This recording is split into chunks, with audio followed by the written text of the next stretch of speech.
Welcome back to our Chem 151 video series. In this problem, we're going to use the ideal gas law to find partial pressures of gases.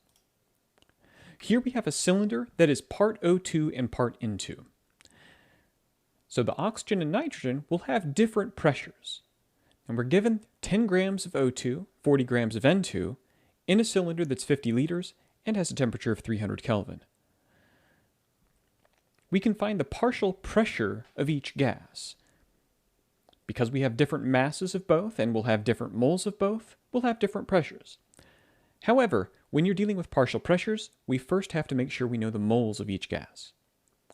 We're going to begin with the grams we were given and convert to moles. Let's start with our O2 gas. We have 10.0 grams of O2. We'll need to multiply by something to get out of grams and into moles, and so we'll use the molar mass.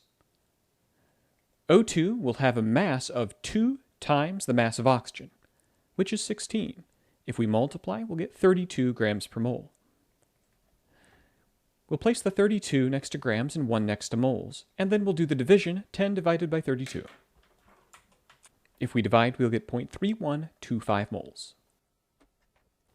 We'll do the calculation again for nitrogen. We have 40.0 grams of nitrogen, and we'll have to look at the molar mass of nitrogen as well. Mass of nitrogen is 14.01, and there are 2 of them. If we multiply, we'll get 28.02 grams per mole. Therefore, again, we'll multiply by a fraction, placing grams on the bottom and moles on the top, and 1 mole is 28.02 grams. And again, we'll do the division, 40 divided by 28.02. We will get 1.428 moles. Now that we have both amounts of moles, we can use the ideal gas law to find the pressure.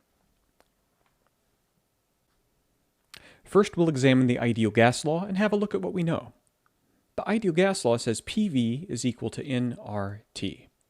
We found the moles for both gases in part A. This means we'll check off N because that's known. We'll also place an N beside it to remind ourselves that these amounts of moles are placed where the N is. Now next in the problem, we are also given 50 liters, and this is a volume. We'll represent that with V, and we'll write down our volume is 50 liters. We are also given a temperature of 300 Kelvin, which means we also know the letter T. We'll write that down as well, and say T is 300 Kelvin. R will always be the same number in this course, 0.0821 liter atmospheres per mole Kelvin. This means that we know R, T, and V, and our only unknown here is pressure, so we can solve. We'll just divide both sides by V.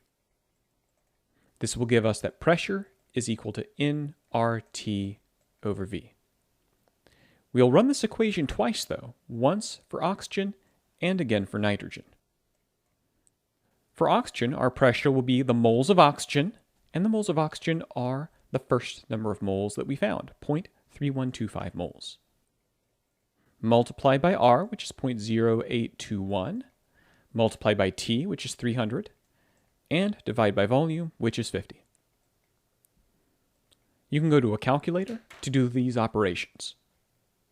We will get 0.154 atmospheres. Let's run the calculation again for N2. The number of moles is 1.428. The R is still the same, 0.0821. The temperature is also the same, 300. And the volume is also the same, 50. We will end up with 0.703 atmospheres. These are the partial pressures of oxygen and nitrogen.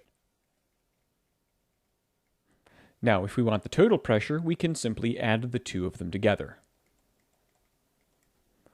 When we add the 2 of them together, we will get 0.857 atmospheres.